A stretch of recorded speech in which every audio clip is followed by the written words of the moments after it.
काभ्रेको खोपासीमा अहिले आलु खन्ने मेलो छ।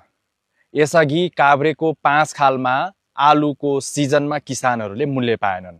खोपासीका किसानले चाहिँ मूल्य पाएका छन् कि छैनन्? एकैछिन किसानका कुरा सुनौ। लगानी भन्दा त अब भाउ बजार रेट कम छ, त्यही कारण घाटा त घाटै हुन्छ। तर किसानहरूको एउटा आश चाहिँ के बाँकी छ भने अब उत्पादन बढ्दियो भने त्यो मेकअप गर्ला कि भाउ कम भए पनि उत्पादनले गर्दा। हाम्रो ट्र्याक्टर भाडा 5,000 खर्च भयो, 3 पाकेट आलु रोपिन्छ हेर्नु होइन। अहिले आम्दामी चाहिँ अहिले त 30-35 हजार आउँथ्यो, अहिले त 10,000 पनि नआउने भयो। अहिले आलुको भाउ 40 रे, धानीको ज्यादा खाँदै उठ्दैन। पोहोर 60 थियो, यसपालि 40 रे, घरमा लगेर राख्ने।